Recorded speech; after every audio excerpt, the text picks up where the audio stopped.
Dear students, good morning. Exercise 6.2 और 6.3 दोनों exercise काफ़ी आसान थे और आप सभी ने लगा भी लिया। तो अब उससे आगे हम चलेंगे अपने नेक्स्ट एक्सरसाइज 6.4 पे। तो उससे पहले कि हम एक्सरसाइज 6.4 पे जाएं, एक दो टॉपिक है वो आप जान लीजिए, जैसे आप 6.4 आसानी से लगा सकें। उसमें पहला टॉपिक जो है आपका वो है, यहाँ देखिए दो स्पेशल ट्रायंगल्स के बारे में पढ़ना है, एक इक्विलेटरल ट्रायंगल और एक आइसोसेलेस ट्रायंगल। हालांकि आप पहले से जानते होंगे और नहीं जानते तो फिर से जान लीजिए अभी मुझसे कि ट्रायंगल तो आपको पता ही है कि any closed figure bounded by three line segment is known as triangle. ठीक है, जैसे ये ट्रायंगल है आपका ABC, इसका नाम दे दिया। ठीक है, लेकिन ट्रायंगल के भी टाइप होते हैं। तो ऑन बेसिस ऑफ साइड तीन टाइप के होते हैं।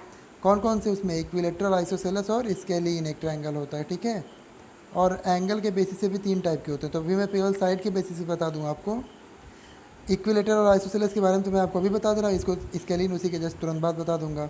तो पहले इक्विलेटरल ट्रायंगल के बारे में बात करें तो triangle in which all three sides are equal is known as equilateral triangle. मतलब ऐसा ट्रायंगल जिसमें तीनों साइड आपके क्या हो, बराबर हो, वो आपका इक्विलेटरल ट्रायंगल कहलाता है। जैसे मान लीजिए ये मैंने एक ट्रायंगल ड्रॉ कर दिया ABC, इसका नाम दे दिया, और आपसे कहा कि ये BC 5 सेंटीमीटर है, AC भी आपका 5 सेंटीमीटर है और AB भी आपका क्या है, 5 सेंटीमीटर है। तो ये जो ट्रायंगल कहलाएगा, इस ट्रायंगल को हम बोलेंगे इक्विलेटरल ट्रायंगल। इक्विलेटरल मतलब ऐसा ट्रायंगल जिनके सारे साइड क्या हो, आपस में बराबर हो। तो ये हो गया आपका इक्विलेटरल ट्रायंगल। अच्छा, एक और ख़ास बात होती है इक्विलेटरल ट्रायंगल की, कि इक्विलेटरल ट्रायंगल में साइड्स तो सारे बराबर होते ही होते हैं। ठीक है, इसके जो एंगल्स होते हैं वो भी सारे बराबर होते हैं। ठीक है ना। एंगल्स मतलब कैसे? जैसे ये इक्विलेटरल ट्रायंगल आपने बना, यहाँ पे देखिए ABC बना हुआ है ना, तो इस ABC में इसके तीनों एंगल जो होते हैं वो इक्वल होते हैं, और वो तीनों क्या क्या है, 60-60 होते हैं। ये भी देखिए A भी, B भी और C भी, तीनों की वैल्यू क्या है, 60 ही है। और 60 के अलावा कुछ हो भी नहीं सकती। क्यों? क्योंकि आपने पढ़ा है कि ट्रायंगल में तीन एंगल होते हैं और तीनों का सम 180 होना चाहिए। और तीनों का सम कितना होना चाहिए, 180, और तीनों आपस में बराबर होने चाहिए। तो वो केवल 60-60 ही हो सकता है, क्योंकि 60-60 तीनों को जोड़ेंगे तो 180 आएगा। तो इसका मतलब आप सीधा सीधा चाहो तो ये कह सकते हो कि अगर ट्रायंगल है आपका, ठीक है, इक्विलेटरल ट्रायंगल, तो उसके तीनों साइड बराबर होते हैं, साथ ही साथ तीनों एंगल भी बराबर होते हैं, और वो एंगल की वैल्यू क्या होती है, 60 होती है। ठीक है ना।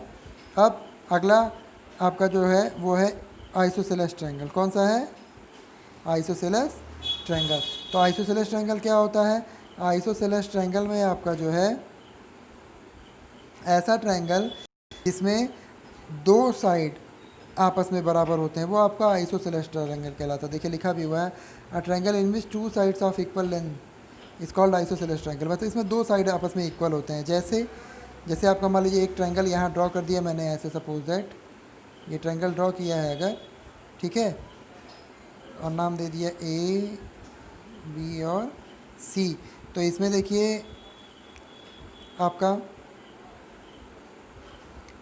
अगर मान लेते हैं हमारा AB और AC आपस में बराबर है, तो ये आपका आइसोसेलेस ट्रायंगल कहलाएगा। मतलब अगर AB 5 सेंटीमीटर है, AC 5 सेंटीमीटर है, तो AB भी 5 सेंटीमीटर ही होना चाहिए। हाँ, BC की वैल्यू अलग रहेगी, वो 5 नहीं हो सकती, 5 के अलावा कुछ भी हो सकती है, 4 हो सकती है या 6 हो सकती है।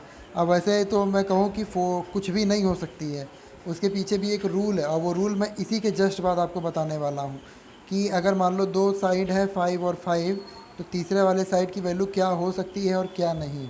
ठीक है, तो बस पहले आप ये जान लीजिए कि एक आइसोसेलेस ट्रायंगल ऐसा ट्रायंगल होता है जिसमें दो साइड ट्रायंगल के इक्वल होते हैं। अच्छा हाँ, ये जरूरी नहीं कि ये दोनों साइड ऊपर वाले ही हो, आप ऐसे भी बना सकते हो ट्रायंगल को। ठीक है, जैसे आपने ये ट्रायंगल बना दिया, मान लो ऐसे, इस तरीके से ऐसे, ठीक है, तो आप कह दो कि ट्रायंगल का ये साइड और ये साइड इक्वल है। ठीक है, तो अगर ये दोनों साइड आपस में इक्वल है और ये अलग है, तो भी ये आइसोसेलेस ट्रायंगल ही कहलाएगा। ठीक है, ज़रूरी नहीं कि केवल ये साइड और यही साइड आपस में इक्वल हो बार बार। ठीक है ना। तो चलिए, अच्छा आइसोसेलेस ट्रायंगल की एक और प्रॉपर्टी बता दूं। जैसे इक्विलेटरल में मैंने आपको बताया था कि इक्विलेटरल ट्रायंगल में तीनों एंगल आपस में इक्वल थे क्योंकि तीनों साइड इक्वल था। वैसे ही आइसोसेलेस ट्रायंगल में, अगर ये आइसोसेलेस ट्रायंगल है और मान लीजिए इसके दो साइड ये और ये इक्वल हैं, ठीक है ना, अगर ये 4 है तो ये भी 4 है, तो आपको बता दूं कि इसके दो एंगल भी इक्वल होते हैं। और कौन से एंगल? इन्हीं साइड्स के सामने वाले, जैसे AB, AB के सामने कौन सा एंगल है, इसके सामने ये एंगल दिख रहा है ना, तो एंगल सी, तो एंगल सी मान लो अगर कितना 60 डिग्री है या फिर 40 डिग्री है मान लो ऐसे, तो ये ए सी के सामने कौन सा एंगल है, बी, तो बी भी 40 डिग्री ही होगा। आई बात समझ में? मतलब एंगल बी और एंगल सी दोनों की वैल्यू कितनी होगी, 40 डिग्री। क्यों? क्योंकि ये आइसोसेलेस ट्रायंगल है और इसके दो साइड आपस में इक्वल है। तो जो दो साइड्स आपस में इक्वल होते हैं उनके सामने वाले एंगल ही इक्वल होते हैं। याद रखिए, इसमें आप ए नहीं कह सकते कि ये ए वाला भी 40 होगा। जैसे मान लो आप कह रहे हो कि बी 40 है तो ए 40 होगा, नहीं, तो ये गलत हो जाएगा, क्योंकि साइड्स के सामने वाले एंगल ही इक्वल होते हैं। ठीक है ना? तो ये आइसोसेलेस ट्रायंगल हो गया आपका। अब जो मैंने आपको अभी थोड़ी देर पहले बस कहा था कि आपको एक बताने जा रहा हूँ कि कौन से ट्रायंगल अगर आप बनाते हो तो उनके साइड्स की भी वैल्यू डिफाइन क्लियर होती है। तो वो टॉपिक आपका ये देखिए यहाँ लिखा भी हुआ है, sum of the length of two sides of a triangle, लिखा हुआ है ना। मतलब कि किसी ट्रायंगल के दो साइड का सम क्या होता है और कैसे हम पता करते हैं उसको। देखिए बेसिकली मैं आपको बता दूं कि अगर मान लीजिए आपके पास कोई एक ट्रायंगल है ऐसे, ठीक है, इसका नाम क्या दे दें, चलो एम एन ओ दे देते हैं, एम एन और ओ। तो मैं बता दूं आपको कि अगर ये ट्रायंगल है आपके पास, तो इसके कोई भी दो साइड आप ले लो, कोई भी दो साइड, मतलब जैसे मान लो आपने कहा सर मैं एम एन और एम ओ लेना चाहता हूँ, तो चलो एम एन और एम ओ आपने ये कहा आप लेंगे। या फिर मान लो कोई स्टूडेंट कहता नहीं सर मैं एन ओ और एम ओ लेना चाहता हूँ, तो चलो आप एन ओ और एम ओ भी ले सकते हो। या फिर कोई कह सकता है कि नहीं सर मैं एन ओ और एम एन लेना चाहता हूँ, तो ये एन ओ और एम एन। देखिए मैंने तीन कंडीशन में तीनों अलग अलग साइड्स ली है, ठीक है ना। अब मैं आपको बता दूं कि जैसे पहले वाले कंडीशन में मान लो जिसने कहा है एम एन लेने की बात की है, एम एन और एम ओ लेने की बात की है, ठीक है। तो अगर दो साइड है, आपने दोनों साइड ले लिया और इसको आप प्लस करते हो, मान लो प्लस कर दिया मैंने, तो याद रखिएगा दो साइड का प्लस करने पे कोई वैल्यू आएगी। जैसे मान लो मैं कहता हूँ ये अगर 4 है और ये 5 है, तो इन दोनों को आप जोड़ोगे 4 और 5 को, तो 9 आएगा ना। तो दो साइड को प्लस करने पे जो वैल्यू आएगी याद रखिएगा वो हमेशा बड़ी होगी, किससे, तीसरे वाले साइड से। तीसरा वाला साइड फिलहाल यहाँ पे मेरा इन दोनों को लेने के बाद ये तीसरा वाला साइड यही छूट रहा जो कि है एन ओ। आई बात समझ में ना। तो इसका मतलब कि अगर आप एम एन और प्लस एम ओ करते हो तो ये दोनों की वैल्यू जो आएगी वो हमेशा बड़ी होगी, किससे, तीसरे वाले साइड एन ओ से। अब मान लो दूसरे कंडीशन में जो दूसरे स्टूडेंट ने कहा था कि सर मैं एन ओ ये वाली साइड और एम ओ ये वाली साइड लेता हूँ, तो इसके साथ भी यही होगा कि अगर ये दोनों साइड को सम करें एन ओ और एम ओ को, ठीक है, तो ये हमेशा बड़ा होगा, किससे, तीसरी साइड। तीसरी साइड क्या बची है आपकी, एम एन, तो यहाँ लिख देंगे एम और एन, ठीक है। अब ऐसे ही इसमें भी N O plus M N अगर हम करेंगे तो ये भी हमेशा क्या होगा, ग्रेटर होगा, किससे, एन ओ और एम एन ग्रेटर होगा, किससे, एक मिनट, एन ओ और एम एन, अच्छा एम एन है ये यहाँ पे, तो ये ग्रेटर होगा किससे, एम ओ से, ठीक है, ये ग्रेटर होगा एम ओ से, ठीक है ना। तो आई थिंक आपका समझ में आ ही गया होगा। सिंपल और शॉर्ट लैंग्वेज में अगर ये कहा जाए तो आप कह सकते हो कि अगर आपके पास कोई ट्रायंगल है तो उसके दो साइड को आप अगर ऐड करते हो तो उसकी जो वैल्यू आएगी वो हमेशा तीसरे वाले साइड से क्या होगी, ज़्यादा होगी। अगर ऐसा है तभी वो ट्रायंगल होगा, नहीं तो वो ट्रायंगल बनेगा ही नहीं। या ध्यान रखिएगा इस बात का जो मैं बोल रहा हूँ कि अगर दो साइड का सम तीसरे वाले साइड से बड़ा आ रहा है तब तो ट्रायंगल बनेगा, और दो साइड का सम अगर तीसरे वाले साइड से छोटा आ रहा है तो ट्रायंगल बनेगा ही नहीं। आप ट्राई करके चाहे तो इसको देख सकते हैं, ठीक है ना। तो आई थिंक अब आप इस एक्सरसाइज, अगला एक्सरसाइज है आपका, इसके क्वेश्चन आप लगा सकते हो, ठीक है, जो कि क्या है आपका। अच्छा ये देखिए जो मैंने अभी आपको समझाया था उसी पे बेस्ड क्वेश्चन भी है यहाँ पे। देखिए क्वेश्चन थर्ड क्या कह रहा है, क्वेश्चन थर्ड कह रहा है कि सपोज सच है, एक मिनट यहाँ पे क्वेश्चन थर्ड कह रहा है is there a triangle whose sides have length, ये तीनों लेंथ दिया है 10.2, 5.8 और 4.5 पॉसिबल। आपसे कह रहा है कि एक ट्रायंगल है जिसका एक साइड की वैल्यू है 10.2, एक साइड की वैल्यू 5.8 और एक साइड की वैल्यू 4.5, तो क्या ये पॉसिबल है। तो आप ऐसे इसे कैसे चेक करेंगे, तो देखिए यहाँ पे जैसे किया गया मैं इसी से आपको समझा दे रहा हूँ, बाद में क्वेश्चन भी एक बता दूंगा।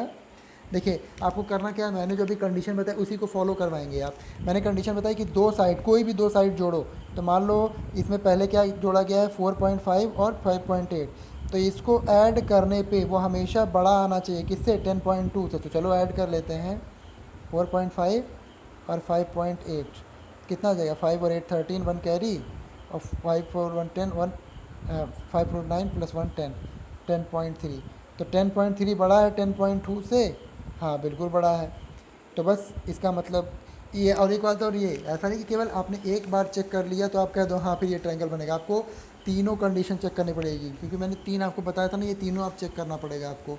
अगर इसमें से कोई भी नो आ गया तो ट्रायंगल नहीं बनेगा। लेकिन अगर मान लो पहला यस आ गया तो इसका मतलब ये नहीं कि आप बाकी दो नहीं चेक करोगे, आपको बाकी दोनों भी चेक करना पड़ेगा, और तीनों में यस यस आना चाहिए, तब आप कहोगे। तो जैसे यहाँ पर किया गया है, इसमें पहले वाले में यस आया, जोड़ के मैंने बताया आपको। दूसरे वाले में जाहिर सी बात है 10 + 5 15 से ज़्यादा आएगा, जो कि 4.5 से बड़ा होगा, और 10 + 4 ये तकरीबन ये भी 15 आएगा, ये 5.8 से बड़ा होगा। तो तीनों यस यस आ रहा है, इसका मतलब हाँ ये ट्रायंगल पॉसिबल है। ठीक है। अब एक और चीज़ जो मैंने आपको अभी नहीं बताई थी ट्रायंगल के रेफरेंस में, वो ये कि अभी मैंने आपको बताया कि ट्रायंगल के दो साइड का सम हमेशा तीसरे से ज़्यादा होता है ना।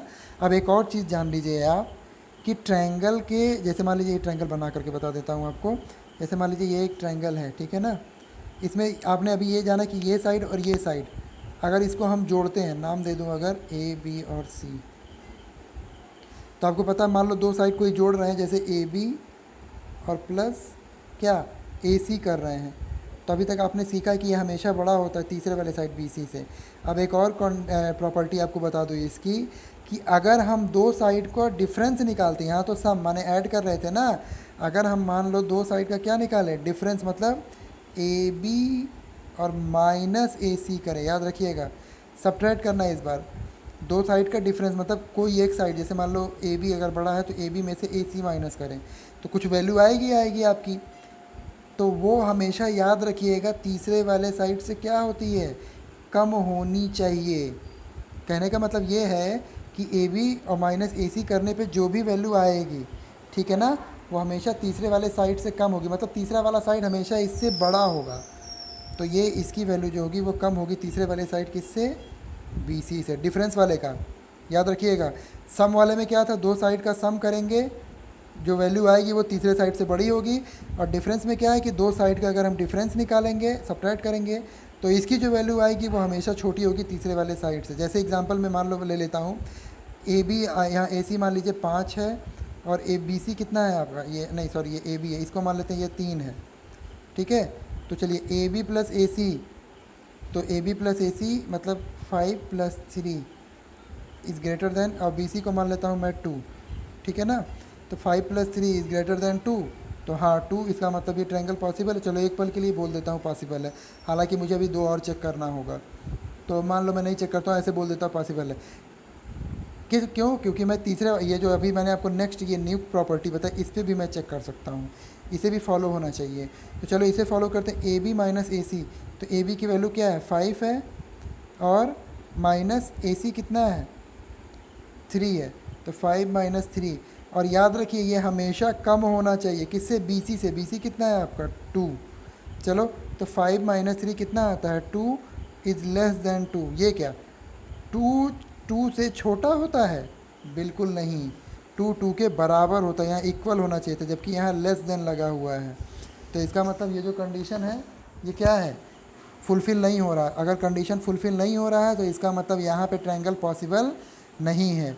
तो याद रखिएगा दोनों कंडीशन आप चाहे तो चेक कर सकते हो, यहाँ जो मैंने दोनों कंडीशन बताई है, या फिर कोई एक अगर चेक करना है सम वाला तो उसके तीनों साइड का आप चेक करेंगे, ठीक है। तो इस तरीके से आप, अगर मान लीजिए आपको कोई दो साइड दिया हो तो आप ट्रायंगल के तीसरे साइड की वैल्यू भी बता सकते हो कि ट्रायंगल के तीसरे साइड की वैल्यू कहाँ से कहाँ के बीच में हो सकती है। अब आप कहोगे कैसे, तो चलिए इसी पे बेस्ड आपका नेक्स्ट एक एग्जांपल दिया हुआ है, आप इसी को देख करके समझ जाएंगे, ठीक है। देखिए क्वेश्चन में क्या दिया हुआ है इस एग्जांपल में, कि the length of two sides of a triangle are 6 और 8 सेंटीमीटर। मतलब जैसे आपके पास कोई एक ट्रायंगल बना दिया मैंने यहाँ पे ऐसे, इसमें कह रहा है कि ये वाला साइड मान लो 6 है और ये वाला साइड मान लो 8 है। तो आपसे कह रहा है कि जो तीसरा वाला साइड है, ये वाला साइड ना, इसकी वैल्यू क्या हो सकती है, मतलब कहाँ से कहाँ तक हो सकती है, ये बताना है बेसिकली आपको। तो तीसरे वाले साइड की वैल्यू क्या क्या हो सकती है ये आपको बताना है, ठीक है। तो इसका पता हम कैसे करेंगे, जो मैंने आपको कंडीशन बताई है वैसे। अभी मैंने आपको क्या बताया था कि दो साइड का सम, जैसे दो साइड ये है आपका 8 और 6, 8 और 6, इन दोनों को अगर हम जोड़ेंगे तो ये हमेशा ज़्यादा आना चाहिए तीसरे वाले साइड। अच्छा पहले नाम दे देता हूँ ट्रायंगल का तो आसान रह जाएगा, ए बी और सी। तो यहाँ पे दो साइड मैंने ए बी और ए सी जोड़ा है, तो हमेशा ए बी और ए सी की वैल्यू बड़ी होनी चाहिए, किससे, बी सी से। तो ए बी प्लस ए सी मतलब 8 + 6 कितना हो गया, 14, 14 is greater than B C. अच्छा इसको सीधा करके लिख दूँ अगर, तो इसको ऐसे भी लिख सकते हैं ना, बी सी और इधर कम है, बी सी माने बी सी लेस देन कितना, 14। तो बी सी की वैल्यू जो है वो कम होनी चाहिए, कितने से, 14 से। तो याद रखिए बी सी की वैल्यू 14 से हमेशा कम रहेगी, कम रहेगी, याद रखिए। 14 से ज़्यादा नहीं हो सकती, ना ही 14 हो सकती है। ऐसा नहीं है कि बी सी ये जो तीसरी वाली साइड है ये 14 आप ले सकते, बिल्कुल 14 नहीं ले सकते। अगर लोगे तो ट्रायंगल नहीं बनेगा। तो चलिए एक चीज़ तो पता चल गई हमको कि बी सी जो तीसरी वाली साइड है उसकी वैल्यू 14 से क्या होगी, कम होगी। अब 14 से कम, लेकिन कितना, 14 से कम 13 भी होता है, 12 भी होता है, 10 भी होता है, ऐसे लेकर के 1 तक भी तो हो सकता है। तो 1 तक जाएंगे हम। अब 1 तक जाएंगे यानी इसका पता हम करेंगे अगले कंडीशन से। अगला कंडीशन आपका क्या है, इतना याद रखिएगा कि बी सी की वैल्यू जो है वो 14 से क्या होनी चाहिए, कम होनी चाहिए, ठीक है ना। चलिए अब अगला कंडीशन हम वही लगाएंगे जो मैंने आपको बताया था, ये फर्स्ट वाला था। इससे ये पता चल गया कि बी सी की वैल्यू कितने से कम होगी। अब कितने से ज़्यादा होगी ये बताना है आपको। तो दूसरे वाले कंडीशन में आपका क्या होना चाहिए, दोनों साइड का डिफरेंस। तो एक साइड आपका 8 है और दूसरा 6 है। और याद रखिए हमेशा बड़े वाले साइड में से ही छोटा वाला साइड घटाइएगा, ऐसा नहीं कि 6 - 8 करने लगिएगा, क्योंकि साइड तो दोनों ही है। तो आप ये भी तो कह सकते हो कि सर हम 6 - 8 करेंगे, तो ऐसा नहीं करेंगे क्योंकि तब वैल्यू नेगेटिव आएगी। तो आप बड़े साइड में से छोटा साइड हमेशा माइनस करेंगे, तो 8 - 6 करेंगे। और मैंने क्या बताया था कि अगर दो साइड को आप डिफरेंस निकालते हो तो ये जो होना चाहिए हमेशा तीसरे वाले साइड से क्या होना चाहिए, कम होना चाहिए। मतलब इसकी वैल्यू कम होनी चाहिए, किससे, तीसरे वाले साइड से, बी सी से। तो 8 - 6 कितना आ गया, 2, 2 is less than B C. अब इसको अगर हम सीधा करके लिख दें तो इसको ऐसे लिख सकते हैं, बी सी, इधर मुँह खुला हुआ बी सी की तरफ, मतलब B C is greater than 2। इसको ऐसे भी तो बोल सकते हैं, B C is greater than 2। तो इसका मतलब क्या हुआ कि बी सी की जो वैल्यू है वो हमेशा 2 से क्या होनी चाहिए, ज़्यादा होनी चाहिए। तो इसका मतलब ये जो बी सी है ना आपका, ये 2 से क्या होगा, ज़्यादा होगा, ठीक है। मतलब अगर आप बी सी की वैल्यू 2 लेते हो तो भी नहीं ट्रायंगल बनेगा, बी सी की वैल्यू 1 लेते हो तो भी ट्रायंगल नहीं बनेगा। बी सी की वैल्यू आपको 2 से ज़्यादा मतलब 3 ले सकते हो आप। तो बी सी की वैल्यू अगर आप 3 लोगे तब ये ट्रायंगल पॉसिबल होगा, नहीं तो नहीं। तो इस तरीके से आपको क्या दिखा कि यहाँ पे दो कंडीशन आपको मिल गई इस क्वेश्चन में। वो ये कि बी सी की जो वैल्यू होनी चाहिए वो ग्रेटर दैन कितनी होनी चाहिए, 2, और बी सी की ही वैल्यू जो है वो लेस देन 14 होनी चाहिए। तो इसका मतलब कि जो तीसरा वाला साइड है वो जो है 3 से ले करके 13 के बीच में कुछ भी हो सकता है। कहाँ से, 3 to 13। तो तीसरे वाले साइड की जो लेंथ होनी चाहिए वो 3 से लेकर के 13 के बीच में कुछ भी हो सकती है। यही शायद यहाँ पे भी लिखा गया है, देखिए कि the length of the third side could be any length greater than 2, 2 से ज़्यादा मतलब 3, और लेस देन 14 मतलब 14 से कम मतलब 13। तो 3 से 13 के बीच में कुछ भी हो सकता है। आई बात समझ में ना। तो आई थिंक आपको ये बहुत अच्छे से समझ में आ गया होगा सारा जो मैंने अभी आपको क्लियर किया है। अब वीडियो काफ़ी लंबा हो जा रहा है तो आप एक्सरसाइज 6.4 के साथ लगाइएगा, अगर नहीं आएगा तो मुझसे पूछिएगा, मैं आपको क्लियर कर दूंगा 6.4 के क्वेश्चंस, ठीक है।